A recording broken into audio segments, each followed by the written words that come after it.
Muito privilégio ter aqui a Juliana. A Juliana, de facto, é uma pessoa por quem eu tenho uma grande admiração. Por aquilo que faz, por aquilo que diz, ser coerente com a sua própria vida. Eu acho que a dificuldade hoje em dia não é nós alcançarmos conhecimento, mas temos a sabedoria de usar esse conhecimento de uma forma correta, não é? Com a atitude correta, o pensamento correto, a volição correta. E, de facto, a Juliana é uma pessoa que eu admiro por isso. Porque o que diz, pratica. O que acede em termos de conhecimento passa para o nível da experiência vivida. E isso faz toda a diferença. Portanto, Juliana, bem-vinda. É um privilégio para todos, para mim também aqui. E olha, aproveitem todos. Muito obrigada. Um dia bom para todos. Então esse é um tema que eu acho super importante, é super fascinante e acho que vocês vão se identificar e o objetivo é mesmo esse. Nessa fase da minha vida, dar só teoria já não faz sentido. A gente tem que fazer a ponte com a nossa vida. O que é que isso tem a ver comigo? Como é que se relaciona com meu marido, com meu filho, comigo? Se não faz essa ponte, fica só aqui, dilui-se, perde-se, fica demasiadamente abstrato. Então, vamos falar um pouco sobre como é que funciona esse mundo dos arquétipos. Mas antes de falar disso, quero ler essa frase do Jung que eu leio sempre no começo das aulas e agora então ainda mais importante para mim. O Jung diz assim: nosso modo de ser condiciona o nosso modo de ver. Outras pessoas, tendo outra psicologia, veem e experimentam outras coisas e de outro modo. Todas as psicologias, incluindo a minha, têm o caráter de uma confissão subjetiva. O reconhecimento do caráter subjetivo da psicologia que cada um produz é o ponto que mais me separa de Freud, dizia o Jung. O Freud dizia, não, isso é objetivo. E o Jung dizia, não, é subjetivo. A minha psicologia tem a ver com o meu jeito de ser. Ele inventou o processo de individuação, ele era leonino, ele estava super focado na minha cena, na minha coisa, e toda a visão que ele tem, a forma, o método como ele era psíquico está condicionado pelos complexos dele, pela maneira como ele é. Eu ainda não sei o que é um arquétipo, mas eu vou tentar falar do que é isso, porque é bastante difícil absorver a essência, a natureza do que aquilo é. Ele começa a estudar em todas as áreas, em tudo quanto é áreas. Ele vai por todas as mitologias, a estudar, comparar culturas, comparar religiões, comparar métodos místicos, ciências sagradas, religiões antiquíssimas ou as mais estruturadas. E ele começa a ver o comum daquilo tudo. Pera lá, tem aqui um padrão. Ele começa a ver o padrão comum daquilo tudo. Esse padrão comum, que ele foi pesquisando e olhando em todas essas diversas áreas e lugares, é o que ele foi chamar de inconsciente coletivo. Uma das coisas, uma das razões da grande divergência dele com Freud foi esse tema, né? Junto com o tema do inconsciente coletivo, Jung começa a perceber-se de uma outra questão muito importante, que é os instintos. O Freud diz que você está a falar, são instintos. O gato também fica arrepiado sempre que vê um cachorro. Todos os gatos fazem isso. É um instinto, isso não é um inconsciente coletivo. Ah, outra coisa, às vezes eu leio, às vezes não. Às vezes pode ser um pouco boring. É mais para eu lembrar do que vai ficar lá disponível para vocês lerem depois. Então o instinto, quando ele começa a estudar o instinto também tem um papel muito importante, porque o instinto está ligado ao nosso corpo. Ok? O instinto ele é um processo de desenvolvimento que, desde a amiba, do ser unicelular até nós, há certos processos que a gente encontra comum, estão na vida. Né? E o instinto ele se desenvolve de uma forma completamente sem nenhum tipo de aprendizagem. Então agora, por exemplo, a minha filha, a gente foi na casa do meu sogro e ele tinha lá 20 gatos. E ele disse, pelo amor de Deus, leva um. E ela, eu quero um gato, quero um gato. Trouxe o gato para casa, o gato ainda nunca tinha visto um cão na vida. O dia que entrou um cão, porta dentro da casa, o gato, bebê, pequeno, desse tamanho, fez... ficou enorme, o pelo dele eriçou, as costas fez assim, o rabo inchou, como todos os gatos fazem quando vem um cão. Aquilo não foi aprendido, ele não aprendeu com a mãe, nem viu a mãe fazendo com outro cão. Não havia cães na casa do avô. Nunca viu. Tá dentro dele, é instinto. Assim como quando o neném nasce, ninguém diz, olha, pra chuchar, ele não, tchunga. Ele começa imediatamente a mamar. E assim há gazilhões de outros instintos que são aprendizagem que toda a humanidade já há alguns milhões de anos vamos vindo fazendo e ficam guardadas dentro de nós, de alguma forma.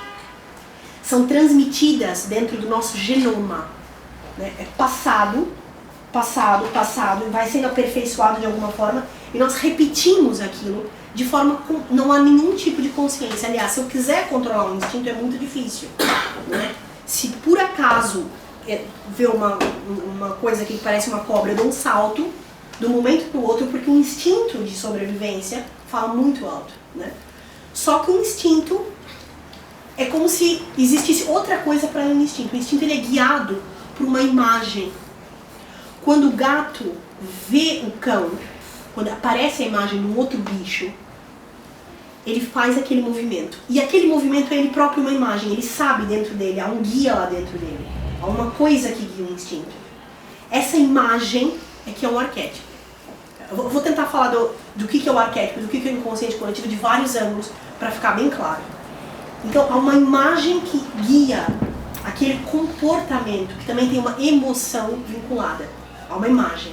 Essa imagem é que é o que é o arquétipo, né? O que o Jung chamou de arquétipo.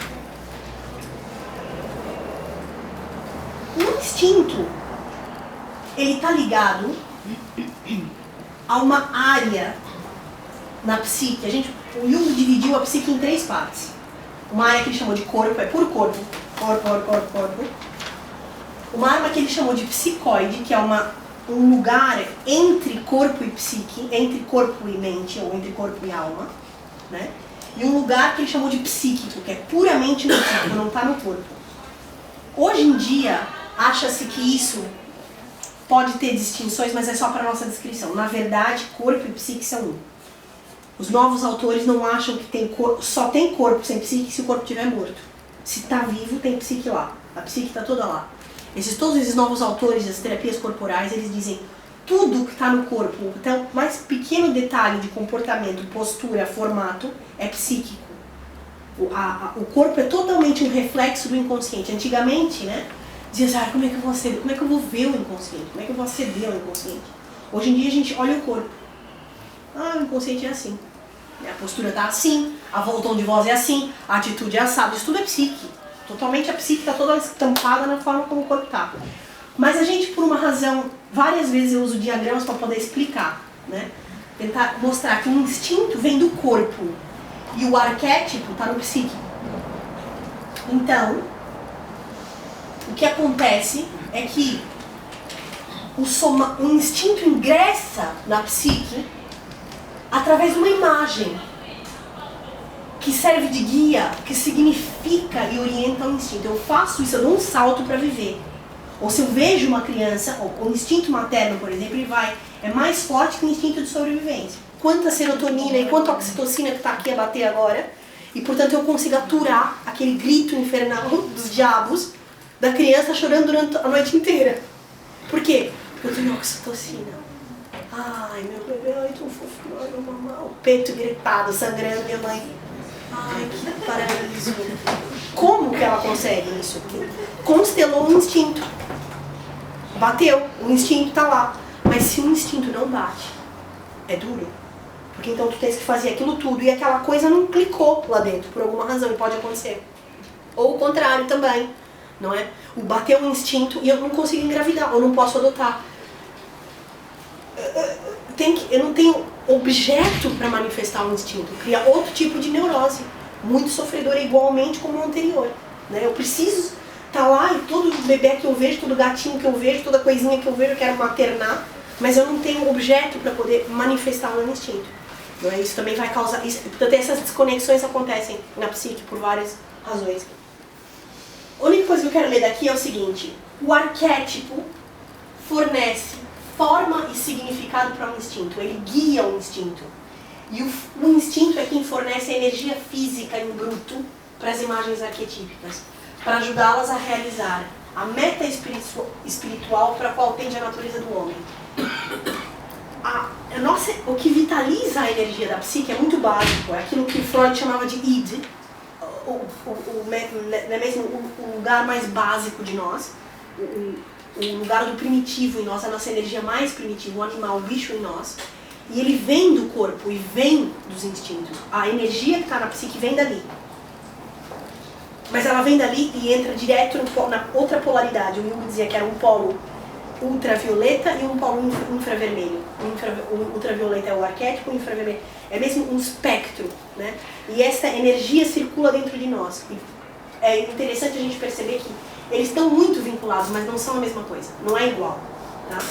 Isso vai ser importante quando a gente for falar de certos complexos. Vou falar um pouquinho do inconsciente, nomeadamente aquela parte ali em cima, aquela meia-lua. E essa parte onde há uma interligação representa o nosso inconsciente pessoal. O inconsciente pessoal contém os elementos herdados, vividos, experiências pessoais que esqueci ou reprimi. Meus conteúdos, eu vivi isso, tá aqui no pessoal. E cá embaixo está o inconsciente coletivo que tem o que eu não herdei, não lembro, não vivi, não é meu, mas está em mim. Esse é o mundo do inconsciente coletivo. Tá? E o Jung diz que lá em cima na consciência, a gente tem uma máscara social, a superfície da consciência é a nossa persona. Né? 80, hoje eu estou otimista, 80% da população do mundo, a psicologia deles para ali. Não afunda mais nada, é só a persona. Só isso. A vida é isso, é manutenção de uma persona profissional, persona da imagem física, persona da sei lá o que. Para ali. Depois começa a afundar essa psicologia, a gente começa a entrar cá dentro e encontra uma série de elementos da nossa psicologia mais funda. Uma delas é para já a gente tem o nosso eu, que é o nosso ego. Né? O ego é o primeiro e mais importante complexo. O ego é um complexo, antes de mais nada. Será que eu tenho complexo? Certeza que você tem um, que é o ego. Pode ser doente ou pode ser normal. Há egóicos que vocês veem às vezes, é tipo Jesus.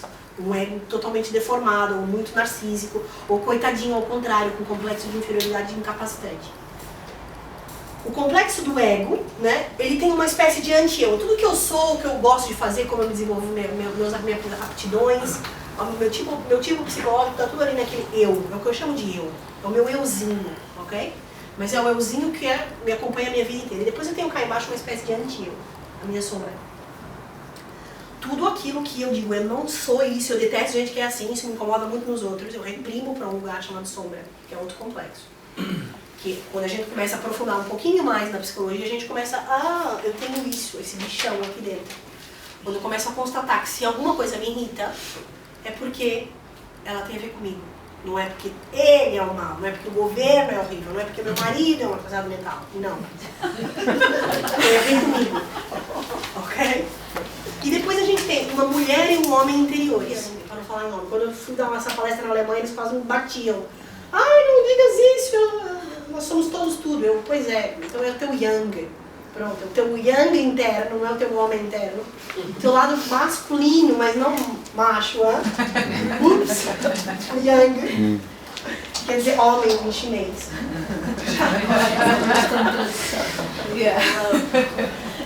Quer dizer, a tua polaridade, pronto, positivo, negativo, sei lá, o branco, o preto, a bola, o pino dentro, não sei.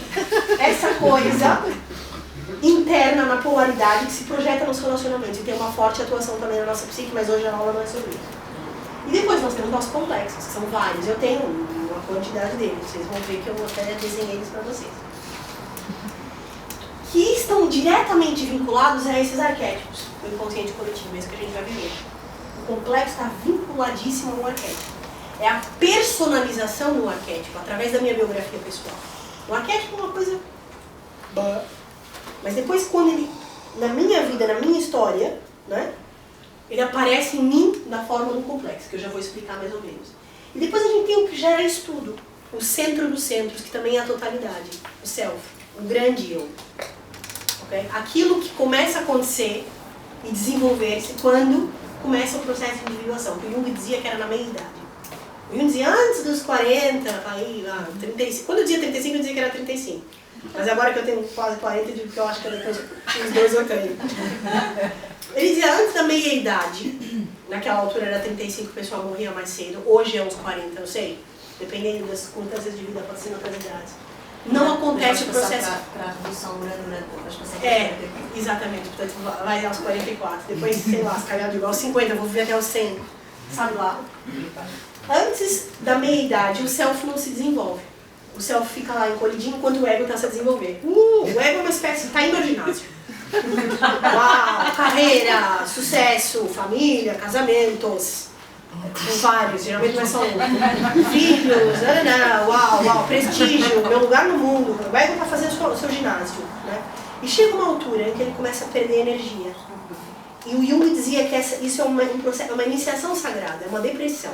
A depressão sagrada da iniciação, a noite escura da alma. Quando ele chega a uma constatação que é, pera lá, mais do mesmo, vai ser para sempre isso, porque seca. Ele começa a perder vitalidade, começa a perder sentido, o casamento perde sentido, começa tudo a perder sentido, e aí, quando o ego começa mesmo a ficar fraquinho, o self finalmente começa a dizer, tá chegando a minha hora, agora é que eu vou entrar. Se tudo correr bem, porque às vezes a cultura é tão, a conserva cultural é tão conservadora, que nos conserva nesta ficção egóica de que a vida é só isso. Trabalho, ganho dinheiro, vou pra casa, compro uma televisão maior, depois um carro maior e vou de férias uma vez por mês. Trabalho, faço isso. Mais nada mais além disso. Quando a crise de facto bate, o que é um bom sinal, pode ser através de várias formas, mas a depressão é a mais clara delas, a mais comum, o self, começa a se manifestar e começa a enviar imagens arquetípicas que vão guiar o mito do herói desse indivíduo. Ele vai começar a desenvolver uma nova psicologia. Né? O Freud dizia, há vários estágios de desenvolvimento infantil, depois aos 14 anos acaba. O Jung dizia, não, só há 2, até a meia-idade e depois da meia-idade. Começa mesmo outra fase, outra psicologia, outro momento na meia-idade. O inconsciente, como totalidade dos arquétipos todos, é o depósito de toda a experiência humana desde as suas origens. Não é um depósito morto, mas vivo, um sistema vivo de reações e atitudes que determinam a vida individual de formas invisíveis. Ele é a fonte de todos os instintos, pois os arquétipos são simplesmente as formas que os instintos assumem. Quando a gente fala, então, do inconsciente coletivo, a gente começa a entender que o inconsciente coletivo, e essa imagem eu acho que está logo a seguir. Aqui, temos aqui como é que funciona, né? O Freud dizia id, ego e superego, aqui assim, um bocado também inconsciente. Mas esse é como funciona. O inconsciente está daqui para baixo, a consciência é a pontinha do iceberg, isso é gigante, aquilo é pequenino. E nós todos funcionamos assim, é assim que funciona o indivíduo. Vai. E a gente pode dizer, ok, o Jung também pode importar essa imagem do iceberg, mas depois o Jung complexifica ela um bocadinho dizendo, imagina que existem vários indivíduos. Há uma consciência individual e há um inconsciente pessoal, vários. E imagina que, agora a imagem que eu gostava de criar é, imagina que a gente tem uma piscina, a verdade é um oceano, mas imagina que é uma piscina mais controlada, o ambiente. Uma piscina que está cheia de copos d'água lá dentro, copo de plástico. E esses copos estão assim meio virados. E tem um bocado d'água dentro do copo, mas também a água está toda ao redor do copo.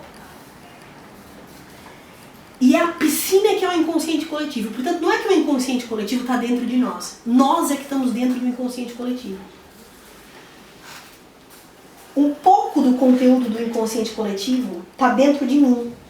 A mesma água que está na piscina está no meu copo.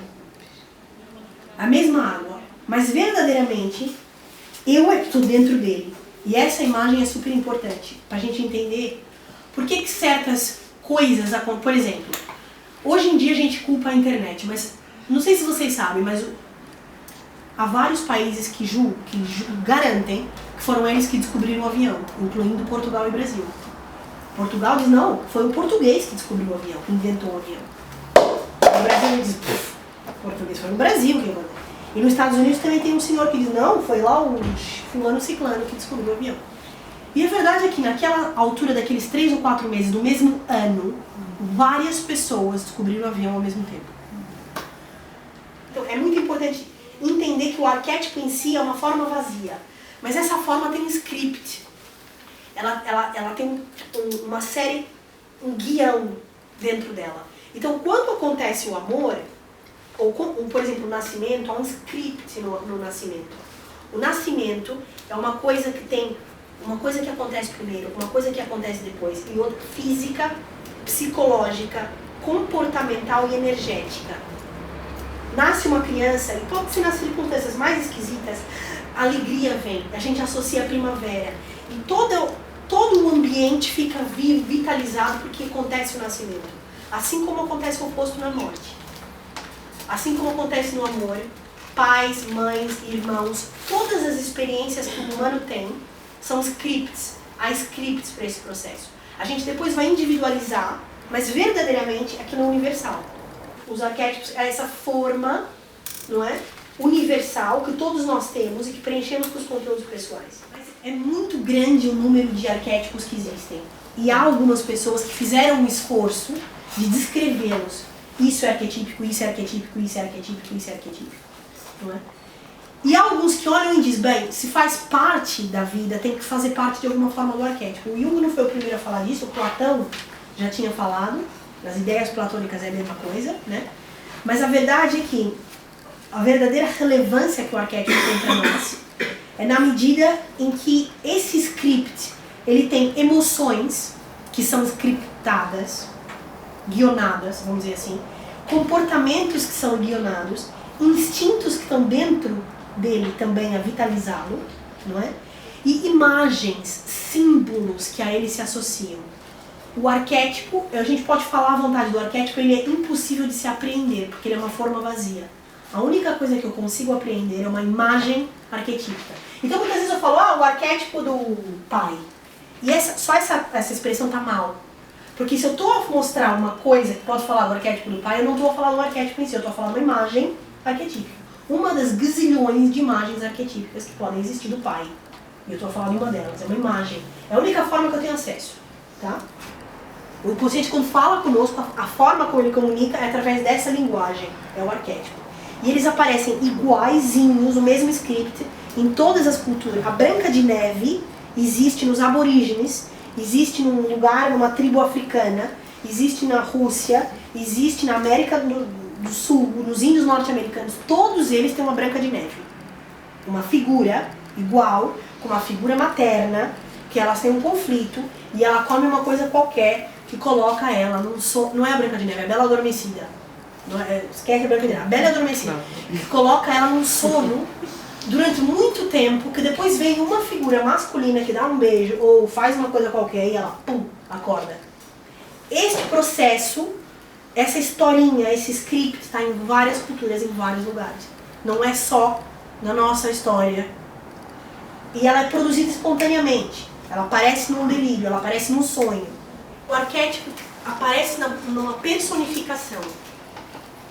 Por exemplo, o velho sábio, ou o pai, ou a feiticeira, ou a criança, o motivo da criança divina ou da criança, por exemplo. Ele aparece no sonho como uma personagem, na nossa vida como uma personificação, na história como uma determinada figura humana com certas qualidades. Não tem que ser humana, pode ser também meio animal.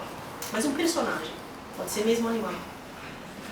E depois eu tenho arquétipos da transformação, que são lugares, que são símbolos, que não são personalidades, mas situações típicas, lugares, meios, caminhos, simbolizando cada qual um tipo de transformação diferente. Eles são ambíguos, são cheios de pressentimentos, são inesgotáveis. Isto é, ele tem uma multiplicidade de sentidos. Quando tu aparece numa encruzilhada, a encruzilhada não é uma pessoa, nem é uma figura. Aquilo é um arquétipo em si, que representa, tem uma multiplicidade de sentidos na tua própria vida. Né? Eles integram opostos, geralmente tem o alto, o baixo, o preto e o branco. No arquétipo em si de transformação aparecem polaridades, porque é assim que o inconsciente comunica. E eles proporcionam, quando você pode mergulhar nesse símbolo arquetípico, eles proporcionam uma transcendência, eles criam um terceiro, eles te tiram da dualidade, que é um grande problema que o Jung encontrou na nossa psique.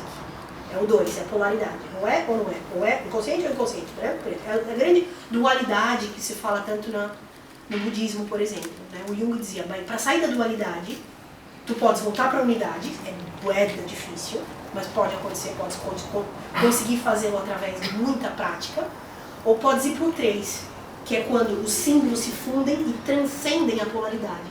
Então tu voltas para a unidade, só que com a consciência da polaridade.